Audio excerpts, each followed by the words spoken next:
welcome again to the GreenFleet Decarbonisation Hub, and I'm really pleased to be joined by Will Reeves from the SMMT to talk about the CV show that's coming up at the end of April. Do you want to introduce yourself and maybe tell us a little bit about the SMMT and your role there? Yeah, my name's Will Reeves. I'm the Commercial Vehicle Bus Coach and Minibus Section Manager at the SMMT. I've been here for 3 years in July, and I'm responsible for all the vehicles that are not cars. So all those lovely trucks, LCVs, buses, coaches, minibuses that are going around, they come under my sections that I'm responsible for at the SMMT. My role is also responsible for SMMT's involvement as a show partner with the CV show that's coming up, as you say, at the end of April this year. That's brilliant. And I know, you are out and about in the industry, and I see you on LinkedIn, Will. So I'm sure you're very, very well aware. What are the themes and the issues that you're being sort of told we need to grapple with at the show? Oh, gosh. Well, it's going to be no surprise, Andy, but decarbonisation is the main theme that is on everyone's lips at the moment. And then straight after you talk about decarbonisation, people say infrastructure, infrastructure, infrastructure. How are we going to charge or refuel these zero emission vehicles, either battery or electric or hydrogen? So it's decarbonisation is really there because in 10 years' time, in a decade, the end of sale deadline for up to 70% of the commercial vehicles on the UK roads is going to happen. The end of sale date is the end of 2035 for anything up to below 26 tons. So 1 decade away. It's not far. It's not far away, is it? Absolutely, and I think you're absolutely right. We're at a really major transition for the sector, particularly in terms of the vehicles and looking at how we move that. But infrastructure arguably takes longer to change than vehicles. So you're right to highlight that. And I've certainly seen work from the SMMT to really try and bring these issues together and really try and work not only with the vehicle manufacturers, your traditional space, but you're really engaging with some of the other players in the industry. Is that what you'd expect to see at the show itself this year as well then? Yeah, I think the show this year, and it is the 25th anniversary of the show this year. Let me just get that plug in for our birthday that's taking place at the show. We've been around since 2000. I've actually attended the show since 2005, so I've been at 20 of those. I haven't been to all 25, but yeah, I've been around to a few of them.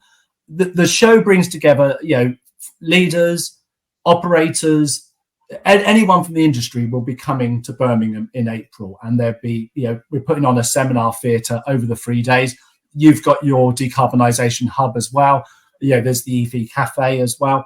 But we're putting together the programme on day one in the main seminar theatre, and I'm acting as conference producer and putting that together. So hopefully it's going to get people and those sessions, and then they're going to get chatting about various topics that we're covering, which I can go into in a bit of detail during that day. The second day will be put together by RHA, the other show partner, and that's going to be focused much more on the operators and the challenges they have around operating, the transition to zero emission vehicles. And then the third day in the main theatre is going to be based around skills and diversity, equity and inclusion. So, and that's going to be put together by our new show partner, 19 Group, which I'm really excited that they've come on board this year with us. Brilliant. Yeah, it's a real refresh for the show, isn't it, this year? As you say, 25 years and really going strong, and we're halfway to our net zero target now as well. So it's quite a sort of seminal point in the whole activity. So what will you be focusing on in your, the section that you're really running on that first day, Will? Interesting you should ask, Andy. And there's no surprise that the main focus is going to be decarbonisation. We've got a couple of sessions on how to decarbonise your HGV and LCV fleet on the afternoon of Tuesday. Those sessions are always of interest to operators. No matter how many times we put these sessions on, there's always more operators that want to know, how can I decarbonise? Give me some tips, because I don't know what to do. So those will be really interesting sessions.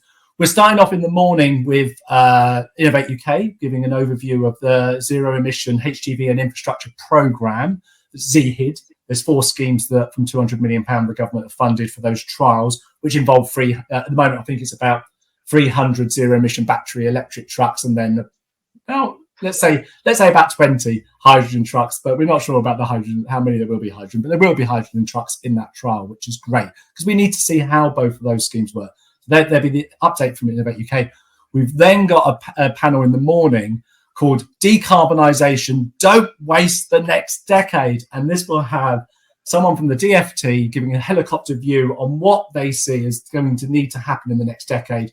And then a couple of industry speakers, one LCV, one heavy vehicle, that is going to give what they believe the government need to do to get us to that end of sale deadline in a decade. You know, what levers need to be pulled, what incentives or whatever need to be given to get the market going. And then we've also got a session on heavy vehicle workshop standards, because the maintenance provision rating scheme will be launched at the CV show, which will look at how workshop standards can be improved, which SMMT have been working with steering group of that. So that's going to be launched at the show. And I'm hosting the seminar on that about workshop standards and technician training, because we need future skills developed. We need these technicians to have training. They've got to get their hands on these zero emission trucks with practical training so they know how to actually maintain them. That's going to be a challenge for colleges and technical centres around the country, how they can get those into training centres. But yeah, it's a packed programme on the first day. Oh, and there's also a session on autonomous vehicles, future technologies, these self-driving vehicles. This is going to come. And, it's really exciting what is happening in our industry at the moment. The amount of innovation that's happening, not only with the vehicles, but all the technologies, the workshops, the people, everything. It's all happening right now. And I think it's a really exciting time, personally. I absolutely agree. And it sounds like you've got a really good program to really look at how we build for that long-term future. One of the things we're focusing on in the GreenFleet Decarbonisation Hub, of course, is what the operators today at the coalface, if I can use that slightly old synonym, it's really about the role of alternative fuels, the role of telematics to get good information, the role of low rolling resistance tires, all of those other components that you need to play into this before you might be in a position to buy a zero emission truck, because there's not many of those on the road yet. And I think I'm right in saying about 99% of the trucks on the road today are actually diesel powered. So whilst we've got to focus on that long-term future and the skills and all of that and the infrastructure, how much are you seeing interest in some of these near-term sort of next step technologies? Is that a big focus for the SMMT? Well, we've seen over the last 20 years, we've seen vehicle manufacturers develop different technologies, and gas has been developed as a transitional fuel. It's not the end game, it's not the final destination, but it is a transitional fuel. And there are plenty of different varieties of gas trucks out there from different brands, which is great. But realistically, if we're looking ahead to 15 years time, zero emission is where it needs to be, battery electric and hydrogen. But there are a role for transitional fuels. But Andy, I've known you a good number of years, and we know that operators, if they get the right tires, if they get the right driver training, the driver is the main factor here. If they get the aerodynamics on a truck, they can reduce their carbon emissions by up to 15% just by doing these things without actually getting a different truck. So there's different things. Yeah, we know this from what we've discussed over the many years at various carbon reduction conferences we've been to and stuff like this. But yeah, it's all a transition to the final destination. But the final destination is zero emission. The government are committed to that, and that's where we're going to be in 15 years when which is going to be really exciting. So the CV show will be 40 then. I look forward to that. Absolutely. I think, and you make a really good point that all of these other pieces of the jigsaw, we need to put them in place, because what that will do is also minimize the amount of energy, whether that's electricity, hydrogen, or indeed some other decarbonized solution. We need to minimize the amount of that we use in the long term, and therefore, optimize the infrastructure and the delivery. So all of these pieces of the jigsaw really do have to work together over the next 10 or 15 years to deliver what we need to see in that utopian net zero future for the industry. Yeah, and trade shows like the CV show, they provide an opportunity for these products to be showcased.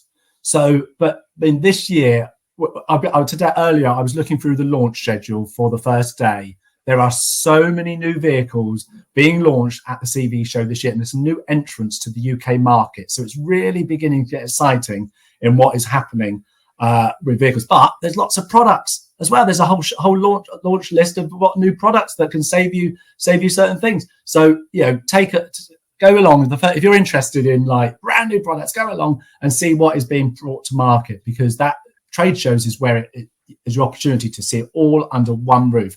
And when I say one roof, we're also in Hall 4 again this year, which be really good. So, I'm looking forward to it.